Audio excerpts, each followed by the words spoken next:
Explore New Jersey in every season. From 130 miles of sunny shorelines to waterfalls, rivers, and majestic mountainsides, visit the East Coast's most scenic parks, iconic venues, and historic landmarks. Discover artistic places and inspiring spaces, gaming, nightlife, views of center stage, and true New Jersey adventures that go on for days. Plan your itinerary today at visitnj.org.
Hello everyone, welcome to the Direct-to-Video Connoisseur. I'm Matt, and as always, I'm joined by Jamie. Jamie, how are you this evening? I am doing great. Can't complain. And we, maybe we were talking before we got on the air tonight about, when we pick our movies, I almost kind of felt like with this one maybe we talk about maybe cheating when we pick a movie, like a movie that we know is going to be good. Though in this case with this one, I think it was a little different because Jamie hadn't seen it before, so it wasn't necessarily cheating. There was a chance that she wouldn't have liked it. But I talked about some other ones we've done in the past, like April Fool's Day or The Reanimator, something that we'd both watched before and knew was really good and just wanted to review it here. But I felt like last week, boy, we had some really great momentum from Wolf Cop, and it seems like the reaction to doing that film, that people on the Facebook and Twitter. Did I just say on the Facebook? You did, Grandpa. I mean, it was supposed to be short for on the Facebook page, but it sounded like on the Facebook. On the Facebook and the Twitters. Yes. We're coming to you live from the computer. See, it's important to make sure, even though it sounds, you think you're sounding cool by saying the Facebook instead of the Facebook page. No, you sound like Grandpa, who's, I don't understand why my Google search is not popping up here when I type in on the Facebook. It's not. People keep liking it. They say they like it. That doesn't help me. I want to know what time the movie starts. God damn it, this thing is not working. But I love your old man voice. Yes. That's great. Well, that seems to be like the generic one, and then there's the old Mainer voice, Yep, trying to use the Google. Can't get Pepperidge Farm remembers. Pepperidge Farm remembers the Google and the Facebook. I got a lot of friends. I don't know half of them. Seems like my granddaughter, every time one of her friends sees me, they just friend me because I guess they like to have a lot of friends. I never knew anyone have 650 friends, but they must be really popular. So, I guess that's us. But no, but Wolf Cop seemed like on both on the Facebook page and the Twitter to get a good reaction, which I think is what we were expecting. In fact, it seemed like it was more that people had already seen Wolf Cop and were happy that we liked it as much than it was, people being like, oh, great, thanks for the recommendation. It was almost like we were kind of adding a voice to the situation. Which is always a good thing with a film like that. I want to add my voice because I want it to be heard. Mm-hmm. Speaking of add my voice, I have a real quick thing. I have a real quick administrative thing I want to throw out. It's not really administrative as pertaining to us, but it's just something I want to mention. There is a Kickstarter campaign going right now, and it's got, I think, 8 days left. Mm-hmm. And this is for Mixtape Massacre, which is an 80s-based horror-themed board game. And Brian and I just did an interview with the creators of this game, Matt Corrado and Fred Carlini. And that interview is up now at Legion Podcast. Go to legionpodcast.com under Quickies, and you will find the interview that we did with them all about this upcoming board game. And trust me, if you're a horror fan, if you're an 80s fan of anything, because they have a lot of 80s music references in there as well, you don't even have to, it's not a trivia thing. You don't have to know a lot of stuff. It's just the idea is that you get to pick a character, and you can go to mixtapemassacre.com and read all about the game there and see pictures. And then from there, you can click the Kickstarter button and go to the page. And please help them get this funded, because I want to play this game. And basically, you just pick a character, and then you go around killing fools all over the board. And it's really clever, really fun looking. I haven't gotten the opportunity to try it yet, but check out that interview, because they go all into the inception of the game and a little bit about the logistics. And so support these guys, because we need this. So now you're saying 8 days from today, so that would be the 7th Right. of Thursday. Yes, the May 7th. I think it's technically May 8th at 9:55 in the morning or something like that. But to be safe, I'm just telling everyone May 7th so they don't end up missing the deadline. And then, of course, they're pretty close to getting this funded. So, and if you go to the campaign, one of the perks that you can do is to get the actual game. It's the lowest one that will get you the actual game. It's $60, but that includes shipping and the game. And if you have priced board games, and I don't mean like Sorry or Yahtzee or Monopoly, but if you've priced, like geeky board games anytime recently, then you'll know that that's not an exorbitant price, particularly for a fundraising campaign and one that includes shipping, because shipping on that's going to be about $10 anyway. Mm-hmm. So it's totally worth it. And then there are higher perks. There's even a perk where you can be killed off in the game. It's pretty expensive. It's like $666 or more. You can be a victim in the game, and then you can actually be the final girl or guy. You can be the survivor in the game if you pledge 777 or more. And that is expensive, but I mean, if you think about it in terms of, hey, you're going to be immortalized in this board game forever. And then hopefully they will be doing expansions where they go through different periods of horror, which I think would be really fun, like maybe the Universals and just all sorts of stuff. But right now it's smack in the 80s, and they have a lot of, like I said, 80s music references, 80s film references, and the artwork on that, which was done by Matt Corrado, is really cool. So go check it out. Now, I'm not totally familiar with Kickstarter, but if somebody wanted to just float them like $5 or $10, is that possible, or do you Absolutely. have? Okay, so any amount. You can donate anything over $1, and if you donate $5 or more, you get you do get a perk there. For $5, you can get what they call the digital high five, and with that, they send you like wallpapers and that they've created for the game, and stuff like that. So. But you can donate as little as $1 if you want. Just to throw them a bone. And there's actually a perk where you can pay $110 and get 2 copies of the game. So you end up saving a little bit of money if you want to keep one and then give one away or whatever, or sell it. I don't know. I don't know, but it that saves you $10, but if you wanted to give one as a gift, then you save $10. So there's that. Mixtapemadness.com?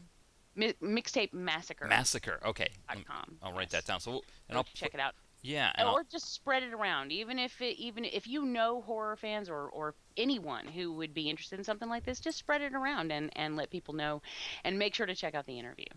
Absolutely. And that's Legion Podcast. That's correct.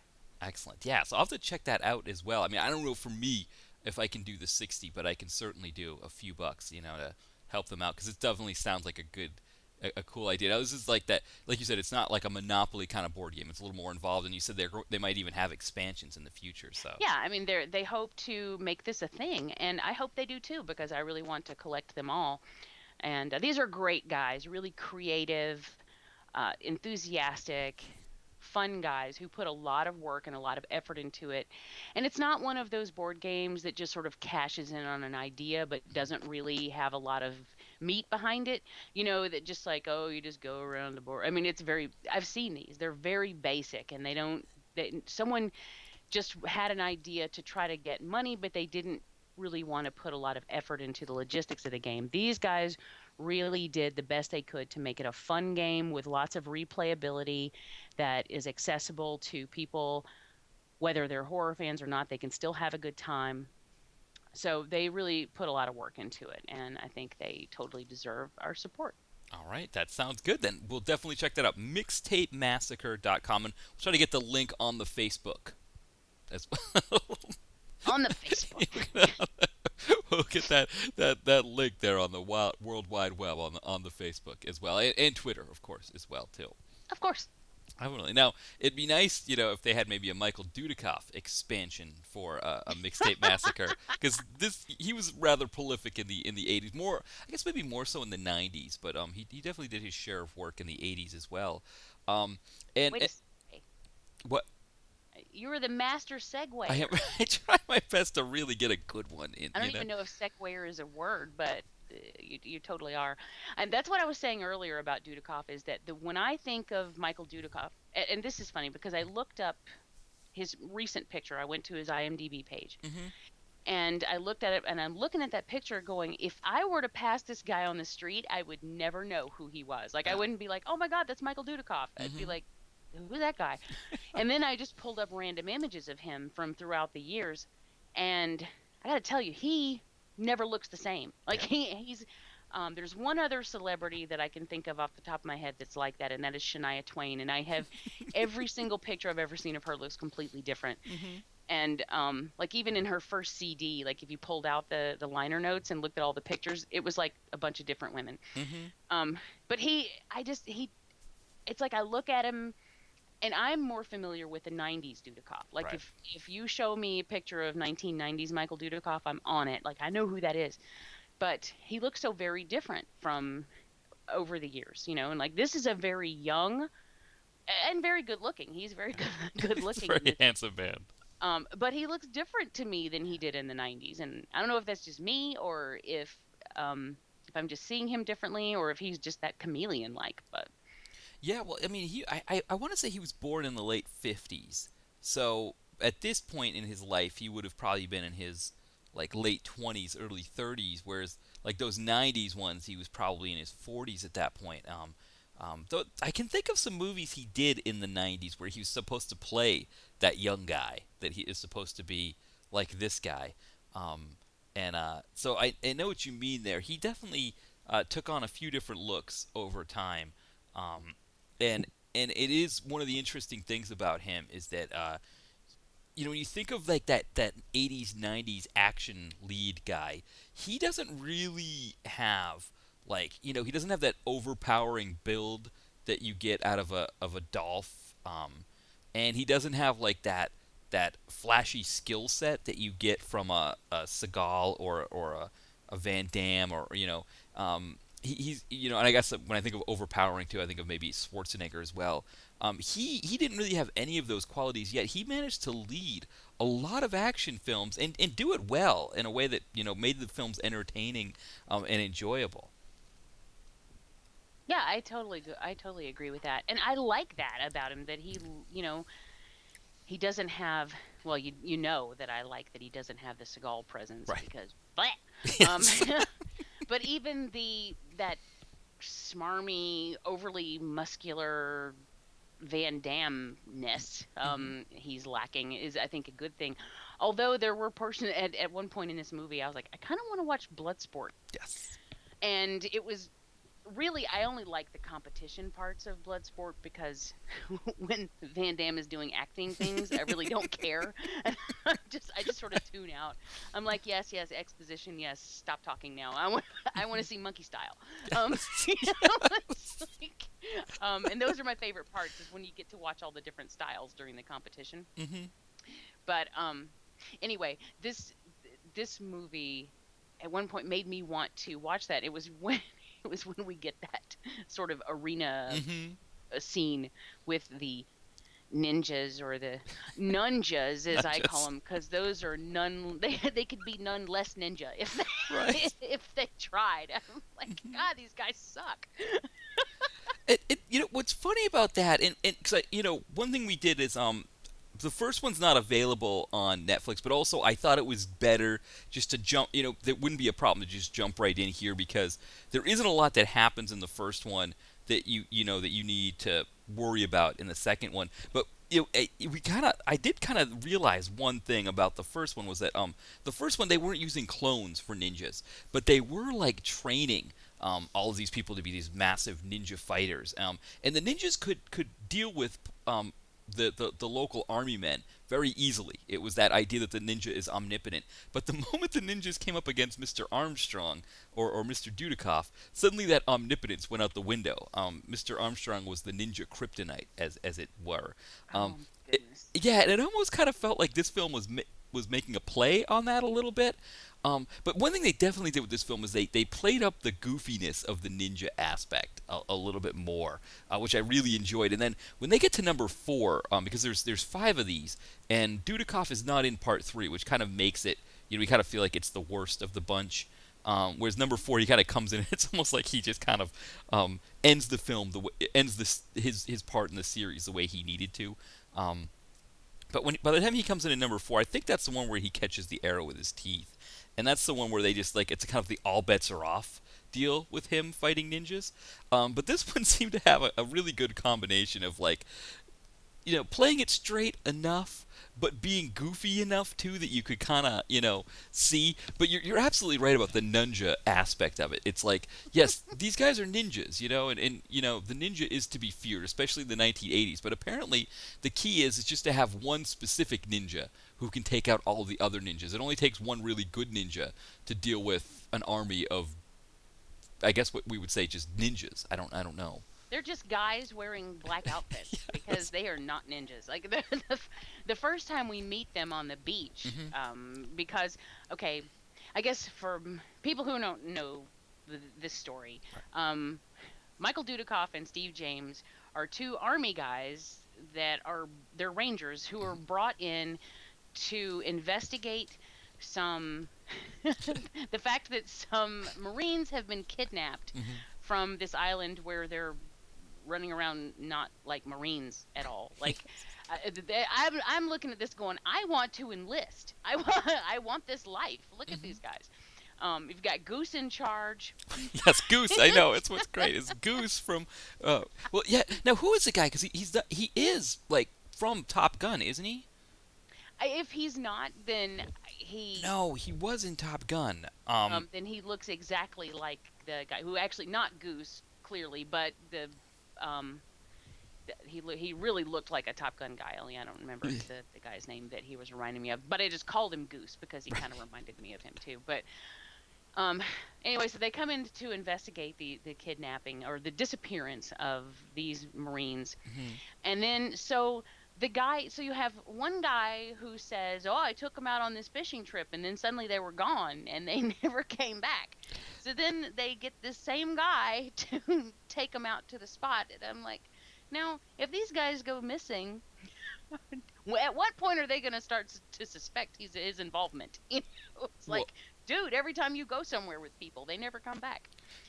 But anyway, so we go out.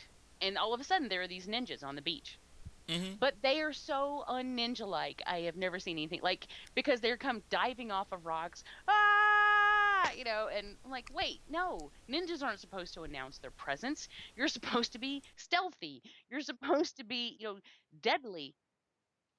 And and then Dudikoff proceeds to kick about 15 of them's ass, collectively. Including throwing what appears to be like a broomstick at one guy, knocking him off a rock. And I'm like, oh, come on. That didn't even hurt. But anyway, so it's a mess. And I'm looking at these guys. I'm like, what are these, discount ninjas?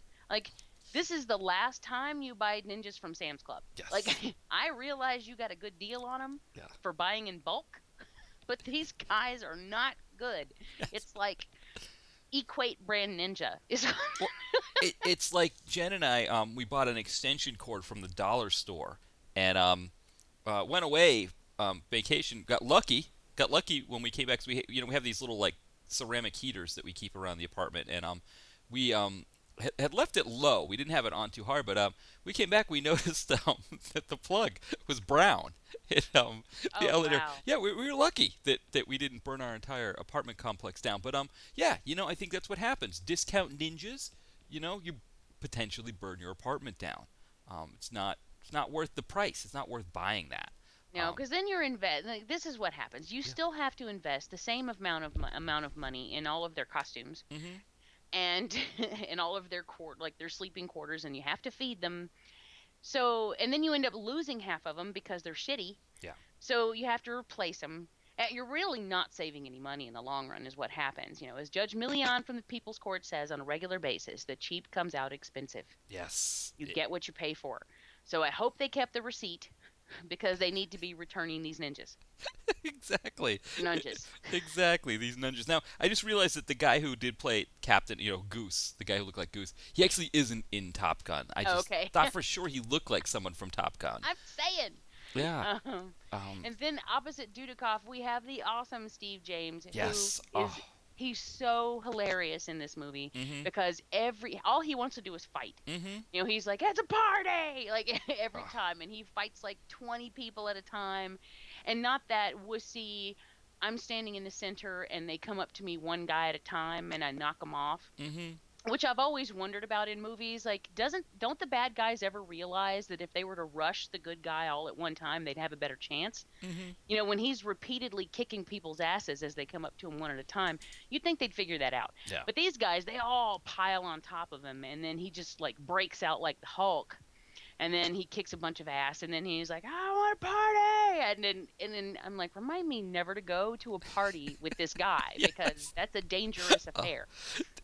When we first, my friends and I first watched this film, can I call it a film? Is that bad to call it? I don't know if I'm being pretentious referring to American Ninja 2 as a film, but No, it is. It's It's made on film. It's made- I assume. yeah, Yeah, this was when movies were still being made on film, even so, it technically is a film. it's a film. Yeah, and when we first watched this in high school, we rented it. I must have been probably like the like early to mid '90s, and that one scene where they kind of they're fighting in the bar, right? And so Steve James is just going to work on everybody.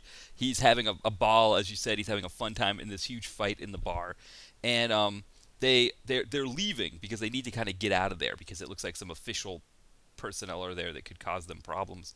And Steve James is there like trying to pull him out. He's like, "I want fresh meat." And we just kept playing that scene over and over again. Let's do it again. Yes, I want fresh do it meat. again. Yes, let's do it again. I want fresh meat. We're like, so we would say that all the time about anything. I want fresh meat, and so, but of course, Steve James.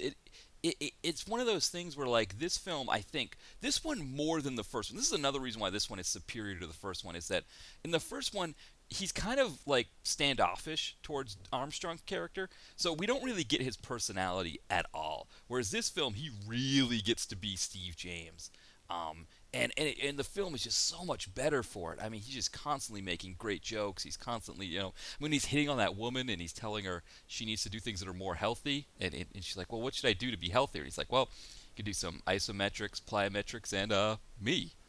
And it was just like, yes, It works. it She gives him her number. exactly. He is smooth. Mm.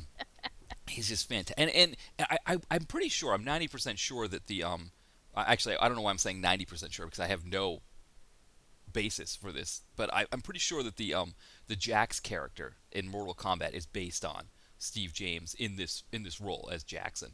I would totally believe that. Yeah, he just And it's funny you should bring that up because I even made a Mortal Kombat reference while we were watching this. There's a scene where Armstrong goes to visit the guy, the suspicious guy, the one who keeps taking people and then get disappeared. They get disappeared. That is beautiful. When he tracks him down and goes to talk to him, and then of course this random bunch of British bad guys just keep popping up out of nowhere. They're so dirty. Like, they're just filthy with greasy hair and dirty clothes. I'm like, you're just bad guys. Why do you have to be so dirty? And then one of them, I swear, looks exactly like one of the Daryls from Newhart. Yes, he did. And every time he came on screen, I was just like, "Hi, I'm I'm Larry. This is my brother Daryl. This is my other brother He Daryl." was the blonde Daryl, right? Yes, Yes. yeah, you know the one I'm talking Yes. about. The one with the curly The blonde curly hair. Yes. Yes. Yeah, it was a little more Um, mulletous, a little more mullety, but um, otherwise it was him. every time I saw him, though, I'm like, "This is my brother Daryl." Um, Yes. anyway, they just come out of nowhere repeatedly. Yes. I mean, they just want to get their asses kicked every second because not one time have they come close to winning. And I swear, right before that scene, he just had an altercation with them in an alley, Yeah. and I know he broke some things on some of those Yes. guys. Like you heard it crack whenever he was like breaking arms and stuff. And all of a sudden, there they are again. I'm like, God, these guys are amazing. Mhm. But anyway, there's a scene where he hits one guy, and the guy just stands there. He's with his head down, like weaving for just a couple of seconds, like you're just waiting for someone to go finish him. I know. And then he just kicks him and knocks him across the room, which kind of leads me to the choreography, Yeah.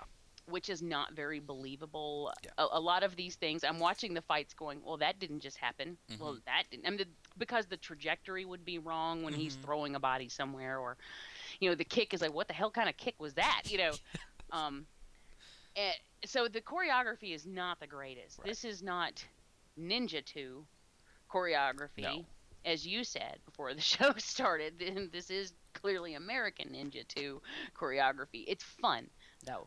Like, it's not all believable, but I didn't really care because it was so much fun to watch. Yes. I mean, you really can't. There's not a dull moment. We do get an exposition dump about midway through where he's having the conversation with the scientist's daughter, and she starts telling him. That's when we learn all about the ninjas and how they're genetically altered. And she's like, they're genetically altered to be like super ninjas, or that's paraphrasing, but basically that's what they are. And I was like, really? And then Brian's like, yeah, that's the whole point, is they've been genetically altered to be these like miracle ninjas. And I'm like, these guys, are they sure? Are they talking about the same ninjas? Because these guys suck. But we get that. And that kind of drags because when we're in a movie like this that I'm having so much fun with, and it's just action, action, action, fight, fight, fight, I really don't care about the exposition. And I don't care if you hatched these ninjas out of eggs. I don't care if you went down to the grocery store and got them from like one of those Fred Flintstone machines that goes yabba dabba doo when you put the quarter in it. You know what I'm talking about? I do. Yes. I don't give a shit where they come from. I don't care if you did pick them up at the dime store. That doesn't matter to me because all I want to do is see these people fight. That's why I'm watching this movie. So that part, thankfully, it's only a couple minutes long. And so you're not dragging for too long. It gives you time to get up and go get a Coke or something if you want to. Because frankly, I just don't care. But other than that, there really is not a dull moment in this movie. And it's just one scene after another of really fun fights and some really fun characters. Yeah, this movie is indicative. You think of '80s action. I mean, this is Canon Films, and it's produced by Golan-Globus. Golan-Globus, yeah. Woo! So I mean, it really is what you come to expect from them. It really hits all the marks. Sam Furstenberg, I believe, directed. I'm trying to think. Did we do another Sam Furstenberg film here? I want to say yes, but I can't think of what it would have been. It wasn't. It wasn't that one. The Drive Angry one, was it? No, that was that was somebody else that's kind of famous, right? It's an Australian guy. Oh, right. Okay, then forget Sam Furstenberg for that one. But either we have or he has come up. That could be too. He may have just come. Does he also do choreography? Like fight choreography? I don't think so. Did he do anything? I want to say somehow we ended up talking about him when we were doing Ninja 2. Yeah. But I might be. He might have just come up in conversation. I don't know. But yeah. I mean, I even love the soundtrack for this film. Mm-hmm. It's I mean, it's nothing. I'm not gonna run out and buy the album or anything. It's nothing like woo, but it's very fitting and very 80s. And but I can't think of anything more perfect. Well, then it had the Guns N' Roses song, right? "Move to the City." is Yes. playing, which was fantastic. That's one thing you almost never see in a Golan-Globus film is or any kind of direct-to-video Sheet movie. music. Yeah, is the actual an actual album that charted or a song from an album that charted. I guess because Move to the City didn't chart, but that was off Appetite for Destruction, wasn't it? That I don't know. I I'm not should know. sure. The fact that I even had to ask that, I should know. That was like the first tape I ever bought, I think, or one of the first ones. I Yeah, that was playing in the bar, wasn't it? One of the many times that we went to the apparently the only bar in town. right. With the same bar slut would be standing in the exact same spot every day, dressed Yes. differently, wearing a different bra every day because that's pretty much what she wore. Yes. I was like, look, that woman forgot her top. She's just wearing a bra. It was like what's her name? From Seinfeld. The right The candy bar the chick. candy bar heiress. Yeah. Yes. Yes. I mean that was yeah. Like that kind of stuff. Like I mean the soundtrack had the steel drums a lot throughout it while they were fighting. You know, I mean that the life that you must have lived to be even a Steve James who unfortunately had to play like the sidekick more often and should have he should have been the lead more often but he was often the sidekick but even for someone like a Steve James who's just the sidekick or these actors that ended up just being the villain for one film. I mean to be able to go to this tropical location for however many weeks because these films took well actually these films were pretty quick to shoot I think but you get to go to this tropical location and live for however many months and do this film. I mean it must have been the major pull for someone like a Dudikoff like okay looking at the script I don't there's nothing to this I guess I'm the lead this film's probably going to be lucky if it makes it to 10 theaters before it's slapped on the video store shelves, which is still a new thing in 1987. It's still kind of, becoming at that point. I mean, I think by 87, I think my town, which was a small town, I think we had the one video store in 87. By the 90s, we had three, and then That's stepping in high cotton. yeah, and then by the 2000s, we were back down to one, but you know, but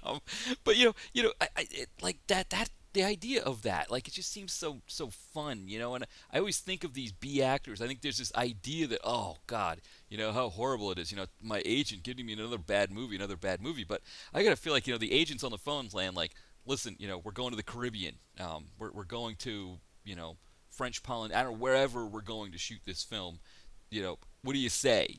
We're going to this place. Count me in. Yes, I want to be there to do my next movie. Yes. And I kind of got the sense watching the film that there was that level of fun involved. And maybe I'm completely wrong. Maybe there's in 10 years there's going to be a tell-all book that comes out about, how horrible it was shooting American Ninja 2 and all of the infighting that went on and how, they were lucky the film was even made. But it just seemed like everybody was having a good time. Everybody was on vacation making a nice movie. I get the exact same feel from it. It just seemed like everyone was having a ball with it. There were some really goofy characters, some really like even the serious ones or the ones who attempted to be serious were still goofy. We get this. We go to this island where they're they're doing the science, Right. and my favorite thing is is the sign for the major or what was it called? The something laboratory. It was like the major laboratory or the serious laboratory. It was like the laboratory. And then when you walk in, the sign is above the door on the other side of the door too, in case you're in the room and you forget where you are. I don't know what that's about, but and it's just look, science. They're doing science. There are things and shelves and people in lab coats. Yeah. And then we find out that how they are genetically altering these guys, and we go to the arena where we get to see them do their thing, which basically they're kind of impressive when they're all in formation doing things in sync, like Bob's karate class, which is exactly what they look like, or I think Brian referred to it as like Uncle Don's Taekwondo or something like that. That's it's like, oh wow, look at them all in formation doing what they're supposed to do. But you introduce an unknown factor to them, like you throw in a person that they can't predict, and they just go all to hell. It's Yeah. like the Keystone Ninjas, and they're all over the place. Keystone Ninjas. And I'm like, these guys are so shitty. And then after the one-eye guy comes in and beats the tar out of about 25 of them, they're like, wow, these guys are miracles. I'm like, are you watching the same thing I am? What are you watching? Because these ninjas suck. And they're still like, they're amazing. We need more. I'm like, no, why? Why? Yeah, no, no. No, you need that one guy. That's what you need. Yeah. I was so confused because like, this is supposed to be good.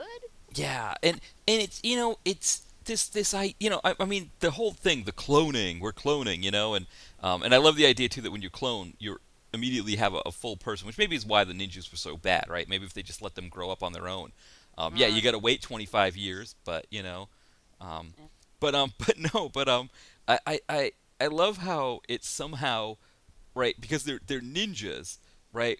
It's somehow better than the mulleted guy with the beard and the black suit and the Uzi, who is going to get his ass kicked by our hero. Somehow the ninja is, when he's just doing the same thing, he just doesn't have the Uzi. He's got the throwing star and the swords and stuff.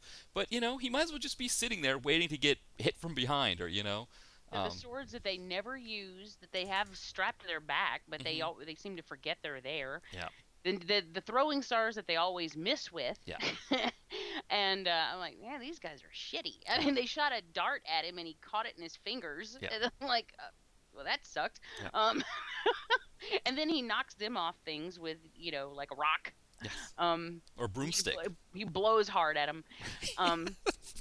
And during this big firefight that we finally get when the Marines decide to show up, because they're fighting back and forth about whether they should go rescue Armstrong and the scientist's daughter, because they went to this island and now they're trapped on this island. And the Marines are like, no, we can't go because we haven't gotten the okay from the Pentagon or whatever. I'm like, really? Just go over there. But and then Jackson's like, screw this, I'm going, So he's going to go rogue if they don't go with him. So finally all these Marines go to the island and they show up and there's a big firefight. And did you hear the Star Wars sound effects that they threw in there when they were having the big gun battle? And it was normal gun battle stuff, and then all of a sudden, pew pew pew pew pew pew, and I'm like, oh my god, this is Star Wars. Yes. Guys, you're using the wrong sound effects. Yeah, the Foley guy in this film and the sound effects were, I mean, there's one scene where Armstrong is fighting this guy on a balcony, and I guess for some reason they did not like the guy's voice that who actually was, or maybe the guy wasn't making any noises at all, and whoever was editing the film in post decided that there needed to be a voice to this this man who was going to get tossed over a railing by Armstrong. So they just dubbed over someone going, come on, come on. It's like, it's not him. Like, I mean, like, but I guess, again, it's just all part of the fun because, it like you said, it works because, and it's not like, I don't know. Yeah, I mean, it's just those little touches like that I think, like probably the gun battle was the same thing. Probably somebody thought, this does not sound realistic enough. We need to add some ricochets, I guess. What was the laser sound? Would you call that? What'd you call that? It was the sound that lasers make, like, and it was straight out of Star Wars. I swear it. I'm like, who has lasers? Who's fighting with lasers here? I don't see. I don't see any lasers. But if you also notice, all the hits had the exact same sound effect too. So it didn't matter if they were kicking someone, punching someone, slapping someone, or hitting them with a toaster. Yeah. It all had the same sound effect. Yeah. And I'm like, well, this guy was just lazy. And sometimes the sound effect wasn't exactly in sync with when the hit took place. And sometimes the choreography wasn't exactly in sync either. Like, you'd see the guy react before the punch landed. Yes. But honestly, that added to the fun. Like, I am not at all taking points away for that because that made it so much more fun and just so enjoyable to watch. Because honestly, I think it's better than if this film, which is not at all a serious film. No. And for good reason. It's a very goofy thing. The whole thing is goofy, from the premise to the acting to the everything. If the choreography had been spot on and come off perfectly clean, it kind of wouldn't have been as fun. Hmm. So I think it would have seemed like they were taking that part too seriously when they shouldn't have. Yeah. So this just sort of adds to it. Do you remember Showgirls? Yes. Okay. You know the scene on the stage when it's actually during the Vegas show when I think it's the first time, or really I guess the only time we see, I don't know if we do anymore anyway, but anyway, it's when Polly Nomi Help me. is in the Vegas show and she squares off against Crystal on stage. I mean, and it's the choreographed part where they're doing the biker stuff, Hmm. and it's like they kind of come at each other, and it's like ha ha ha. They're posing, and their chests are like 2 inches apart, and they keep like almost smacking into each other. But anyway, that's the choreography. Hmm. That is a really long explanation for me to say that there was one fight scene where that almost exact same thing happened with these two guys, and all I could think about was Showgirls the whole time. And it was fun though, because I was like, what are these guys doing? They're not fighting. Yeah. They're dancing. Um, Yeah, there were. but it was great. I had such a good time with this. When it was over, Brian's like, "So what'd you think?" And I'm like, "I loved it." Yeah, I did. it is. It's just a fun movie, and the fourth one, I guess, is the closest that they come to really recapturing what the second one was. Um, but like, I don't know if they watched the first one and thought, okay, this just looks silly, or like there's I don't know what it was, but this movie, it really is a good combination. It's got the action, like you said, that exposition dump is a little bit much, and I think that's for me as well. One of my few complaints is that it does close that, but uh, yeah, this movie, it is for me when I think of like Canon and Golan-Globus, this is up there near the top for me as one of the best. And I think of like some of the really great ones they did, like some of the Chuck Norris ones, like the Invasion USA or the Michigan Actions. Some of the other ones like the Stallone ones that he did as well. There were some really Golan-Globus and Canon, I mean, of course, Cyborg is in that category. They had some great ones. For me, this is up there near the top. This, for me, is one of my all-time favorites from them. And it's just, and seeing it again now, I mean, the movie, it's hard to say this, that the movie is almost 30 years old. Ooh. It's just, maybe I shouldn't have said that. Maybe that wasn't something I should have said. Keep that to yourself. Yes.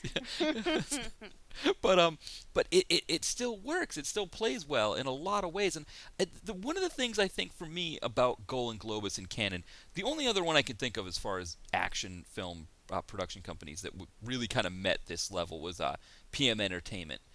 They did a lot of really great ones with guys like Wings Hauser in them. And I want to say Dudikoff may have done some with them as well. But Didn't they do some Red Brown stuff? yes, they did. I'm pretty sure that yes, yeah. PM they had a lot of great ones. Yeah, and the other one too that did Red Brown stuff was Action International Pictures or something. Yes. AIP was another great one. Um, but it's one of the things about the modern direct-to-video movie that I think those movies lack. Brian's saying we need to do some Red Brown. We definitely do. Ah, I could definitely think of some off the top of my head that we could, especially ones I think that are available on YouTube that we could totally take a look at. Um, but I kind of feel like the modern. he's just saying that because then he gets to watch them. That's what. Well, hey, Brian. Because he like so many times he has to watch stuff that he is not interested in, like Legendary. Mhm. When we're doing this, but like last week when he's like, "What are you doing for next week?" Which is always the first thing he asks me when I Right. finish with the show. I come out and he's like, "What are we watching for next week?" And I'm like, "American Ninja 2." He's like, "Oh, all right." I could do that. I could do that. Well, I definitely think from my end, Brian does a really great job here helping us out on the show, making sure that the levels are right and everything. He deserves his movie. He deserves a movie, and especially since when we had him on the show the last time, we did a Lifetime movie, so he deserves to have a movie. I agree. I think if anybody deserves one, it's Brian. So for sure, I think a Reb Brown one. And like I said, I think YouTube has some really good ones like Robo War, one of my favorites, Strike Commando. So also really good ones.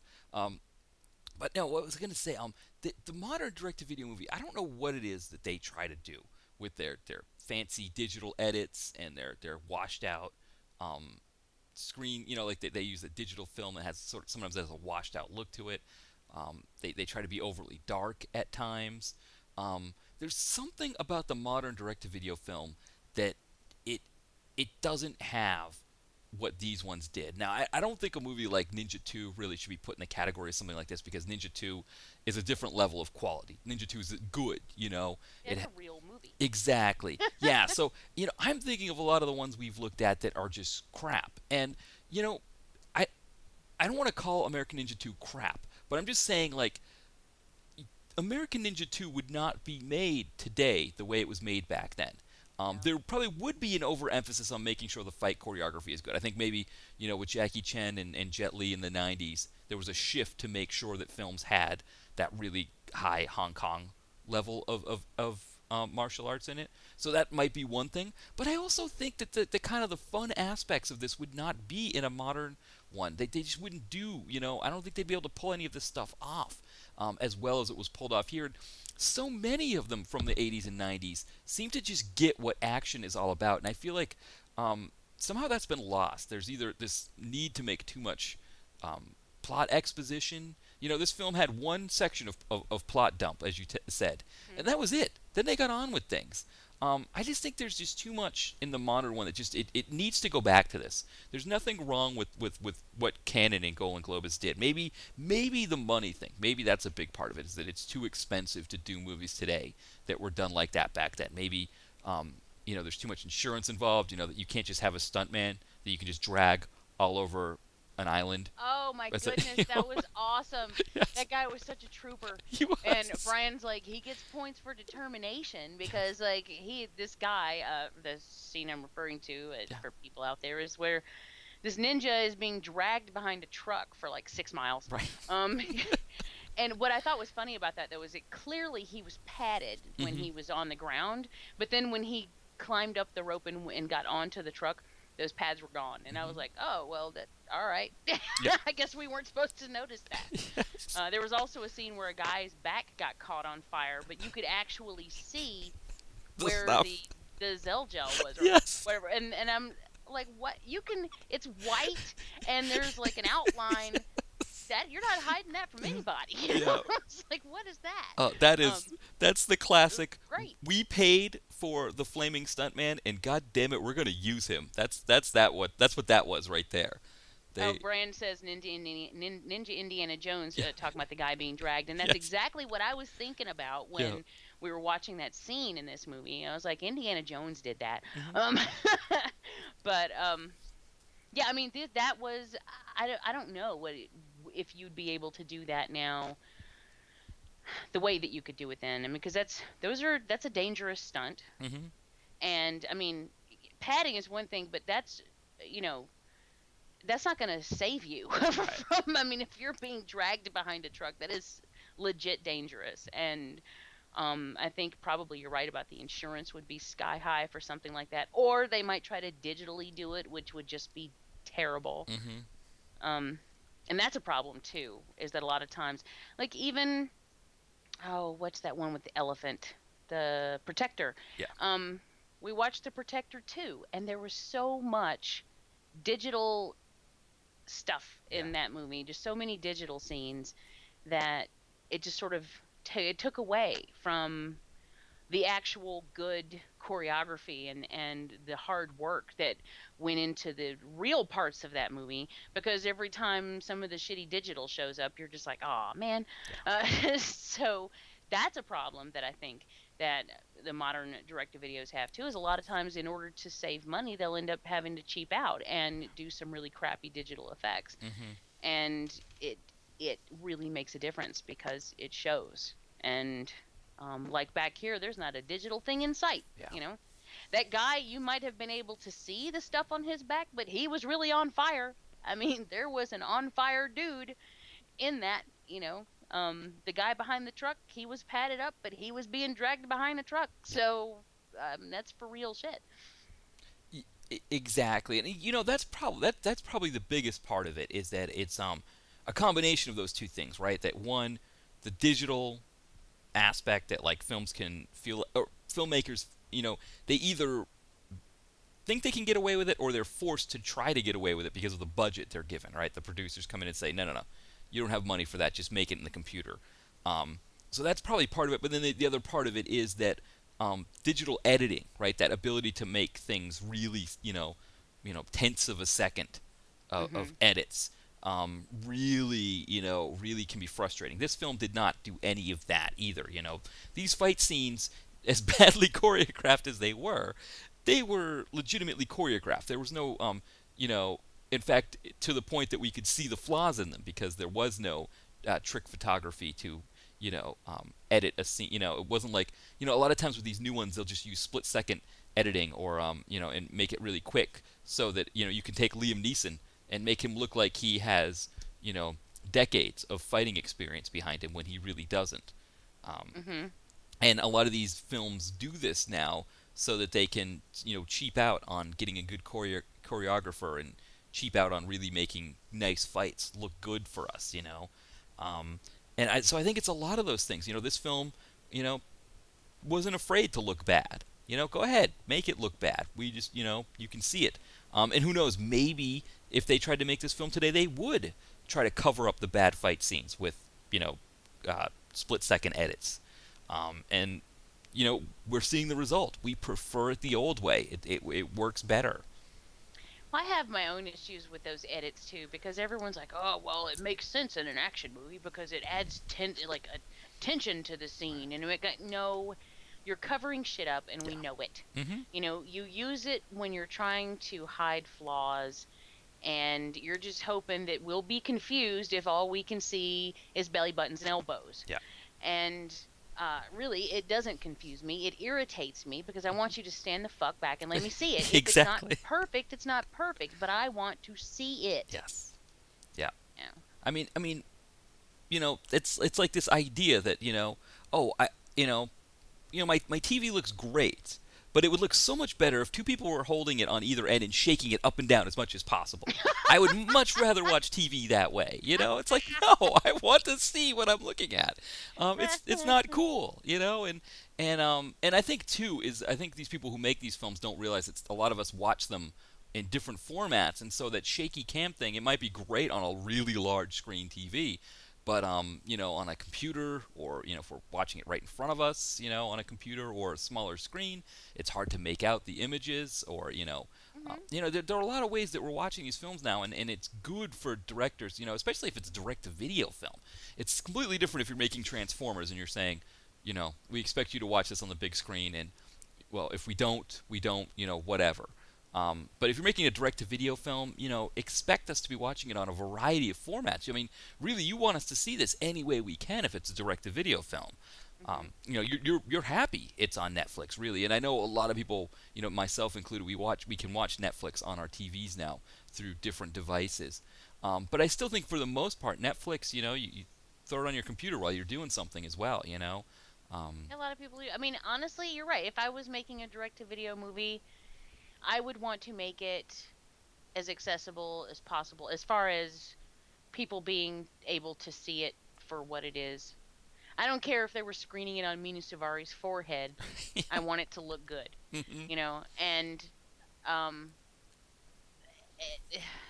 yeah, I mean, you've got people watching stuff on their pads, on their phones, on their 60-inch TV, on their 35-inch TV, on their computer screen. It's, you name it, people are watching movies on it, especially like with a streaming service. So you can't see a lot of shit that goes on when it's that. I mean, it's even worse, But like when I went to go see Resident Evil 2, that was the first time that I recall being really angered by the camera work and the editing when I was watching a film. And that's just there may have been something before that, but that's the first time I remember really just leaving a theater going, that irritated me, because we just spent a big huge scene in a graveyard and all I saw was belly buttons. That was it. I couldn't see any of the fighting that was going on, and I was pissed. And that was on a big screen. I went to the movies to see it, and it didn't help. Right. Having a screen as big as Texas did not do that movie any justice. So I'm waiting for them to figure out, and I think it's getting better. I think that people are finally coming to realize that we don't like it Mm-hmm. when they do that. So I do feel like it's getting better, but some of them are just.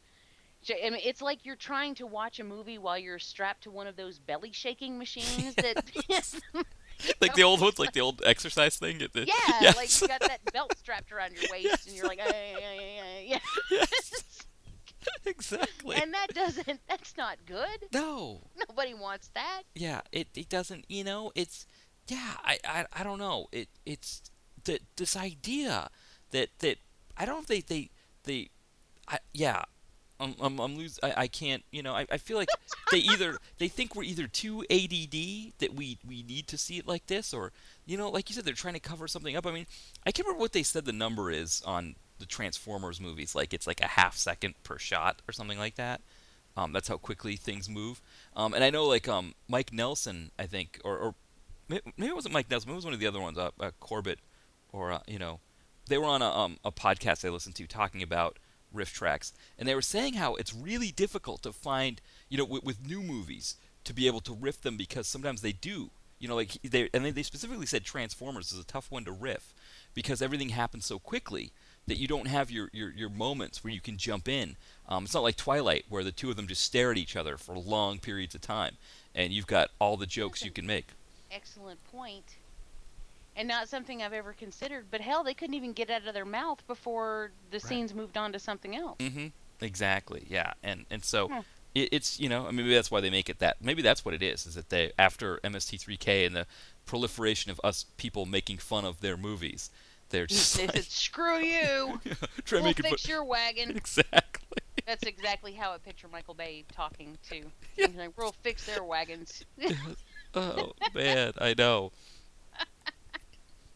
Yeah, Michael Bay. It's kind of the funny thing too when you are a Michael Bay, like you make these big blockbusters, but you somehow become this figure that's like you almost like say Michael Bay when you're talking about what's horrible about movies nowadays. Well, exactly, and it's what is I think is hilarious is how universal it is that Michael Bay is shitty, Hmm. yet his movies consistently make about $500 every time they hit the theater. Yeah.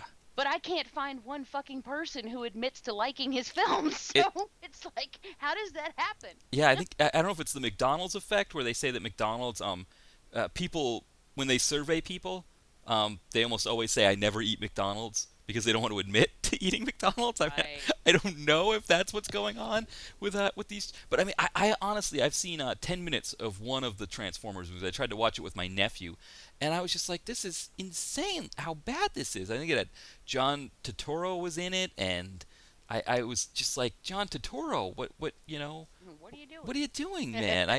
I loved you in Do the Right Thing, and and you were playing a really horrible person in Do the Right Thing.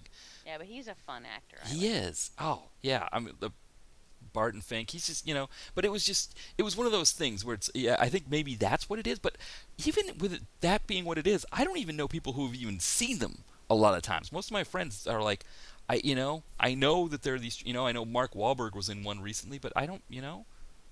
Yeah, I know. I think what I'm going to do is the next time he has a movie in the theater, I'm going to stand outside the doors And see. and wait for people to come out, and I'm going to jump them and be like, "Do I know you? Do I know you? So- Do I know you? Yes. Do I know somebody I know has got to be in this crowd because someone is paying to see these movies." Yeah. And yet I can't seem to find anyone who admits to it, Yep. which I think is hilarious. Everyone's like dressing up in disguise to go to the Michael Bay film. Right. They're walking out with their head. They're doing the walk of shame to their car, Yes. burning their movie tickets afterward. No one can prove it. They pay with cash, Right. so there's no paper trail. Right. You know, Yeah. They're burning their McDonald's wrappers as well, so nobody knows they ate at McDonald's on the way out. they're probably eating McDonald's in the movie In the movie theater, theater, so it's dark and no one can see them. Yeah, it's the whole. You know what? I eat McDonald's. I like McDonald's. Me too. So there. I love I admit it. Yeah, I like it, but I shouldn't be eating it. It's not good for my blood pressure. But every once in Hell, a while. neither is a Michael Bay movie. No, it's probably not. That's a good point.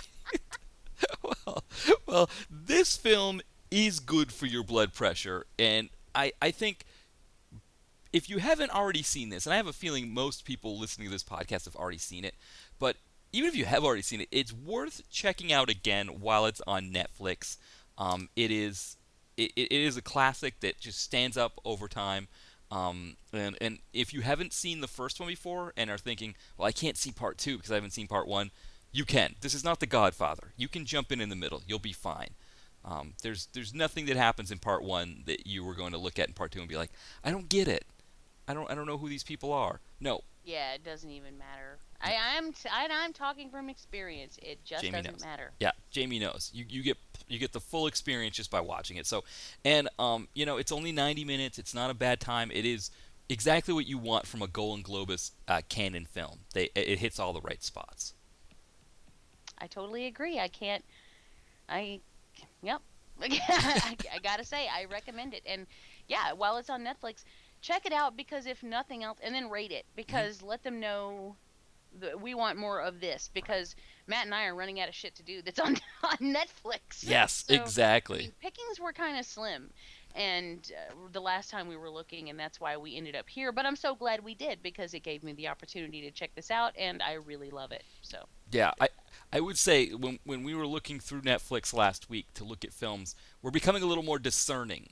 We're starting to see the things that, and in the past I would have just watched those movies to review them on the blog, just to have them as reviews because of the actors involved a lot of times. But we're looking at things and going, red flags.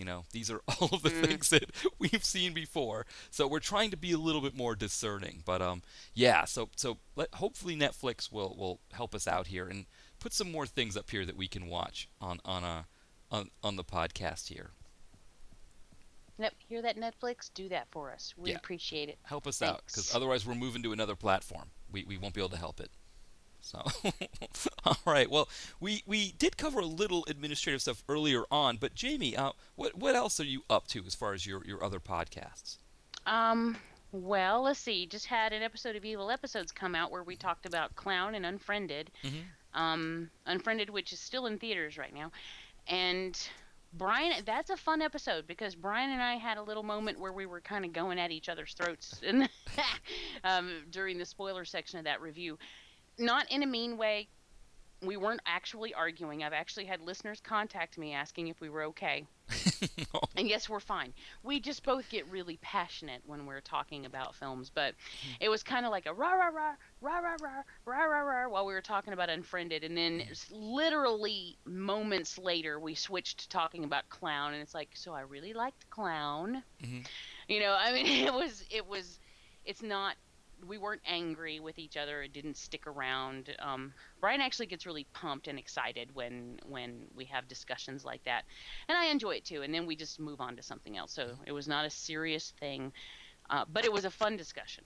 And so you can check that out. And of course, we talk about like Bates Motel and what's going on with horror television. And then I'm not sure if the new Devourer has come out. I don't think we've had the new Devourer come out yet. And so that's still kind of in limbo. I did do the interview that I talked about earlier, so that's available again at legionpodcast.com. It's a Legion Podcast Quickie, and it's just Brian and me talking to the creators of Mixtape Massacre. So that was a fun little interview. Go check that out. And I don't think I've had anything else come out since last week. It's been kind of a slow podcast week.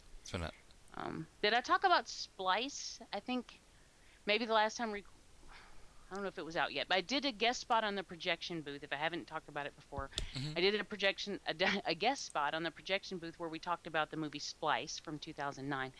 So that was a pretty fun one, and that may be it. That may be all I've got going right now.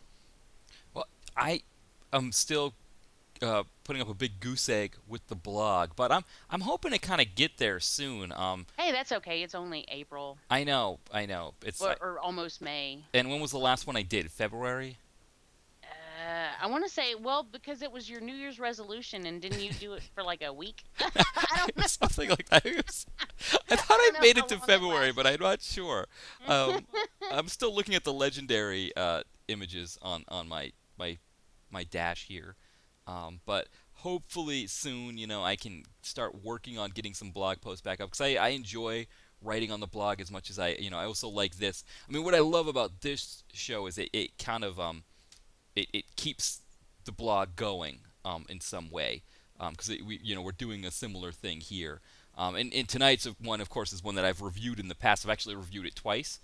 Before, I was telling Jamie how when I first started doing reviews at the DTV Connoisseur, it was mostly like just writing about films my friends and I saw, which it wasn't like I'd seen any of them recently. And so I reviewed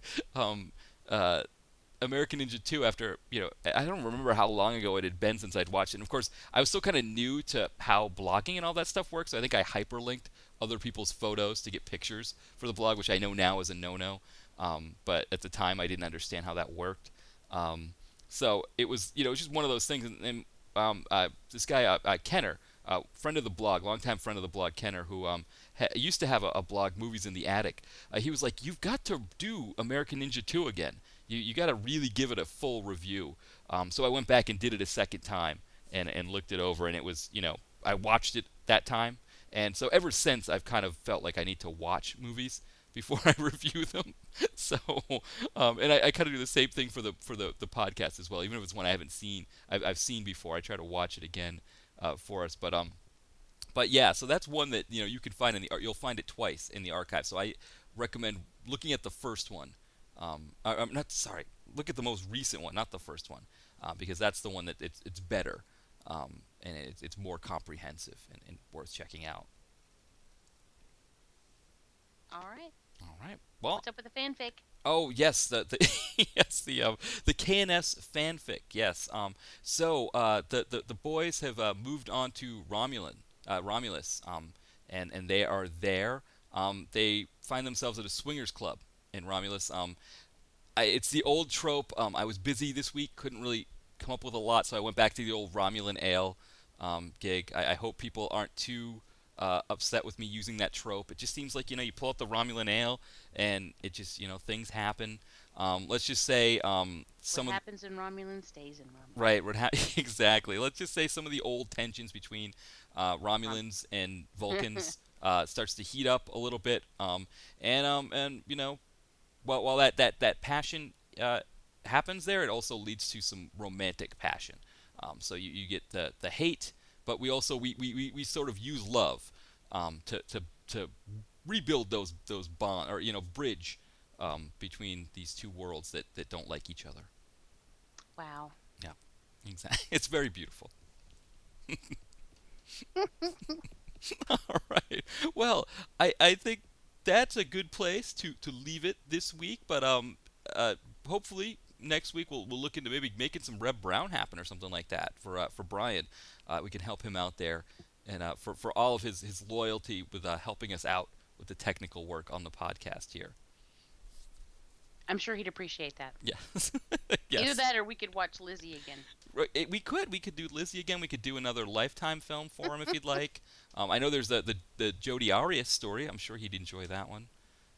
But sure. So, but until next week, everyone. I hope everyone has a great week, and we'll see you next time on the Direct to Video Connoisseur podcast. I want fresh meat. I want fresh meat.